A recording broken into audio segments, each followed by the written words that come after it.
এখন আমাদের আরেকটা জিনিস বাদ রয়ে গেছে, এটা হচ্ছে কি আমরা যখনই এই জায়গায় চেক করতেছি, আমরা ধরেন একটা রিফ্রেশ দেই, তাহলে এই হচ্ছে কি আমাদের আগের ভ্যালু। আমাদের আগের ভ্যালুটার উপরে আপনি দেখেন যে এই জায়গায় মাছ বরাবর একটা কাটা আছে, বাট আমরা যখনই চেক দিচ্ছি আমাদের টিক চিহ্নটা উঠতেছে, বাট এই জায়গায় কিন্তু কাটতেছে না। এইটার কাহিনী হচ্ছে কি, আমি যদি একটু কোডের মধ্যে আসি, তাহলে এটা হচ্ছে কি আমাদের হচ্ছে কি লিস্টের ভিতরে আছে। তো আমরা যদি লিস্টের ভিতরে চলে যাই এবং হচ্ছে গিয়ে সিঙ্গেল টাস্কের ভিতরে চলে আসি, তাহলে আপনি এটাকে দেখতে পারবেন। সো এই জায়গায় হচ্ছে গিয়ে আমাদের ইনপুটটা, দেন হচ্ছে কি এই জায়গায় হচ্ছে গিয়ে আমাদের যে নামটা ছিল, যে টাস্ক নেম, এবং এই জায়গায় হচ্ছে গিয়ে আমরা ফাংশনটা ফায়ার করছি। তো এই জায়গায় আপনি যদি একটু খেয়াল করে দেখেন আমাদের যে টাস্কটা আছে, সো আমরা যদি সেই টাস্কটাকে এই জায়গায় হচ্ছে গিয়ে প্রিন্ট করি টাস্ক, দেন আপনি যদি ব্রাউজারে চলে আসেন, আমাদের এই জায়গায় টাস্ক চলে আসছে। আমাদের এই জায়গায় দেখেন এটা ফলস, এটা ফলস, এটা ট্রু, এটা ফলস এবং এটা ট্রু। আমরা যখনই হচ্ছে কি এটাকে ক্লিক দিচ্ছি, তখন সে কিন্তু ক্লিক হচ্ছে, বাট এটা কিন্তু ফলসই থাকতেছে। যেহেতু এটা ফলস থাকতেছে, সো এটা হচ্ছে কি আপনার লাইনটা কাটতেছে না আর কি। সো এটা হচ্ছে কি আমাদের ট্রু থাকলে ফলস করতে হবে, ফলস থাকলে ট্রু করতে হবে। তো এটা আমরা সিম্পলভাবে একভাবে করতে পারি, সেটা হচ্ছে গিয়ে আমরা যদি এই জায়গার ভিতরে ভি মডেলটা ইউজ করে ফেলি, ভি মডেল, দেন হচ্ছে গিয়ে টাস্ক অ্যান্ড হচ্ছে গিয়ে ডান, আমরা যদি এটা বসিয়ে দেই, তারপর যদি আমরা আবার এই জায়গায় চলে আসি, একটা রিফ্রেশ দেই, দেন আমরা যদি ক্লিক দিই, তাহলে দেখেন এটা কিন্তু অলরেডি ডান হচ্ছে। কারণ যখন আপনি ভি মডেলটা ইউজ করতেছেন, তখন ভি মডেল হচ্ছে গিয়ে 2A বাইন্ড করে, আপনি রিয়েক্টিভ ফাংশন কাজ করে আর কি ভি মডেল। সো যেহেতু রিয়েক্টিভ ফাংশনে কাজ করে, আপনি যখনই ক্লিক দিচ্ছেন সে হচ্ছে একবার ট্রু হচ্ছে, যখনই ক্লিক দিচ্ছেন একবার হচ্ছে ফলস হচ্ছে। কিন্তু এইভাবে করলে একটা যেটা প্রবলেম থাকবে, আপনি যখন রিয়েল লাইফে কাজ করবেন, তখন আপনার তো হচ্ছে গিয়ে ডাটাবেজের ভিতরে হচ্ছে গিয়ে চেঞ্জ করতে হবে, রাইট? মানে আপনার যেই এই যে লিস্ট ভিউটা থাকবে লাইক দ্যাট, আমি যদি একটু ফাংশনে চলে আসি, দেন আমাদের স্টোরে চলে আসি, আমাদের এই জিনিসটা তো হচ্ছে গিয়ে ডাটাবেস থেকে আসবে, রাইট? সো যখনই হচ্ছে গিয়ে আপনি ট্রু অথবা ফলসের ভিতরে আপনি যখনই ক্লিক দিচ্ছেন, তখন তো হচ্ছে গিয়ে সেটা দিয়ে আপনার হচ্ছে গিয়ে ডাটাবেসের ভিতরে একটা এপিআই কল করতে হবে, যেটা দিয়ে হচ্ছে আপনি হয় তাকে ট্রু করবেন, নাহলে হচ্ছে গিয়ে ফলস করবেন, মানে হচ্ছে গিয়ে আপনার ভ্যালুটা আপডেট একটা করবেন আর কি। কিন্তু আপনি যদি এই জায়গার ভিতরে সরাসরি এইভাবে মডেলটা লিখে দেন, তাহলে তো আপনি কোনো ফাংশন টাংশন রান করতেছেন না, আপনি জাস্ট আপনার যেই ভ্যালুটা ছিল এটাকে হচ্ছে কি আপডেট করতেছেন, কিন্তু আপনার যেহেতু কোনো ফাংশন রান হচ্ছে না, আপনি পারবেন না যে এপিআই এর ভিতরে আপনি কল দেওয়ার জন্য।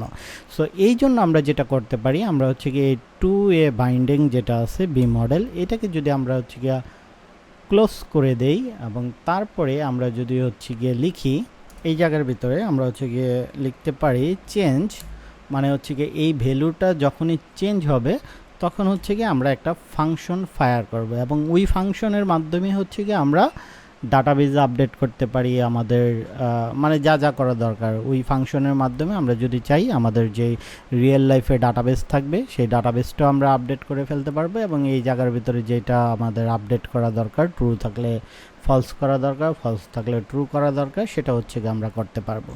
তো এই জন্য আমরা যদি একটা ফাংশন নেই, হ্যান্ডেল ধরেন টগল, এবং এটা কোনটা হচ্ছে কি আমি টগল করব, সেটার জন্য হচ্ছে কি আমাদের একটা আইডি দরকার, নাহলে তো আমি ধরতে পারবো না যে এটা আসলেই কোন টাস্কটার উপরে কাজ করতেছে আর কি।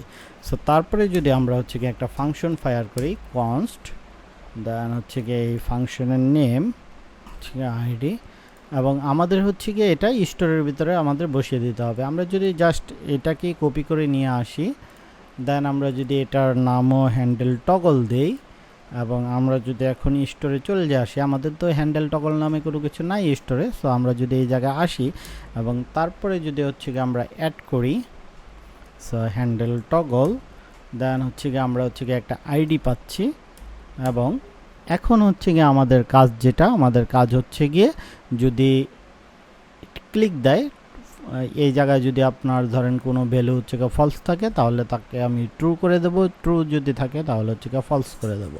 সো এটা সিম্পলভাবে আমরা যেটা কাজ করতে পারি, আমরা যেহেতু আইডি পাইছি আমাদের হচ্ছে গিয়ে ইন্ডেক্স বার করতে হবে। তো আমরা যদি একটা কনস্ট ভেরিয়েবল নিই অ্যান্ড হচ্ছে গিয়ে টাস্কটাকে খুঁজে বার করি, তাহলে তারপরে হচ্ছে গিয়ে আপডেট করে দিই, তাহলে হচ্ছে গিয়ে আমাদের কাজ শেষ। সো দিস দেন হচ্ছে গিয়ে টাস্ক।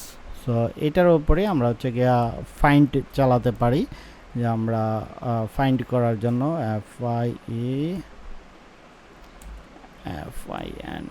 ফাইন্ড। সো আমরা কি করব, টাস্ক দেন টাস্ক ডট আইডি সমান সমান আইডি। সো এই জায়গার মধ্যে আমরা যেটা বললাম আর কি, আমাদের যে এই যে আপনার টাস্কের অ্যারেটা আছে এটার উপরে হচ্ছে কি আমরা ফাইন্ড চালিয়েছি এবং এই জায়গায় হচ্ছে কি একটা লুপ চলতেছে। সো সিঙ্গেল লুপের নামে আমি হচ্ছে কি দিছি গিয়ে টাস্ক। তো এই জায়গায় হচ্ছে কি এই টাস্কের যে আইডিটা থাকবে এবং আমাদের যেই আইডিটা আমি দেব সেই দুইটা যদি সমান হয়ে যায় তাহলে ওইটার ভ্যালুটা এই টাস্কের আপনার হচ্ছে গিয়া কনস্ট ভেরিয়েবলের ভিতরে রাখতে বলছি আর কি। তো আমি যদি এখন একটু লক করি, লক কাকে করব, টাস্কে যদি লক করি তাহলে আমি দেখতে পারবো যে আসলে আমি আমাদের আইডিটা খুঁজে পাচ্ছি কি পাচ্ছি না। সো আমরা যদি এই জায়গায় একবার রিফ্রেশ দেই, দেন যদি ইন্সপেক্টর ওপেন করি, কনসোলের ভিতরে চলে আসি, আমরা যদি এই জায়গায় ক্লিক দেই তাহলে আমরা দেখব যে এই জায়গার ভিতরে আমরা পেয়ে গেছি। এই হচ্ছে গিয়ে টার্গেট অ্যান্ড এই হচ্ছে গিয়ে আইডি। সো এটা ছিল যে ফার্স্টের আইডি 1, বাট আমি যদি কোনো কিছু নতুন লিখি তাহলে সুবিধা হয়। লেখার পরে আমি যদি এই জায়গায় ক্লিক দেই তাহলে আপনি হচ্ছে গিয়ে এই জায়গায় পাবেন এই যে এটা। সো আমরা হচ্ছে গিয়ে বিশাল বড় একটা আইডি পেয়ে যাচ্ছি। তো যাই হোক, আমরা যেহেতু আইডি পাইছি এখন হচ্ছে গিয়ে আমরা টগল করে দিলেই এটা হচ্ছে গিয়ে কাজ শেষ। সো এইটা কোনো ব্যাপার নয়, এটা হচ্ছে গিয়ে খুবই সহজ। তো আমরা যেটা করতে পারি, টাস্ক ডট ডান, আমাদের যদি টাস্কটা ডান থাকে তাহলে আমরা হচ্ছে গিয়ে এর উল্টাটা করব। সো টাস্ক ডট ডান। সো এইটুকু যদি আমরা করে দিই তাহলে হচ্ছে গিয়ে আমাদের কাজ শেষ। এই জায়গার মধ্যে হচ্ছে গিয়ে আমি যেটা করছি, আমাদের যে টাস্কটা যদি হচ্ছে গিয়ে ধরেন ফলস থাকে তাহলে হচ্ছে গিয়ে তার উল্টাটা আমি এই জায়গায় বসাইছি। এটার মানে হচ্ছে গিয়ে এই টাস্ক ডট ডান যদি ফলস হয় এটা যদি আপনি বসান তাহলে হচ্ছে গিয়ে এটা ট্রু হয়ে যাবে, আবার যদি এটা ট্রু থাকে তাহলে হচ্ছে গিয়ে ফলস হয়ে যাবে। সো এখন যদি আমরা একটু গিয়ে দেখি যে আমাদের আসলে কাজ করতেছে কিনা, আমরা যদি ক্লিক দেই তাহলে দেখেন এই যে কাজ কিন্তু আসলে করতেছে।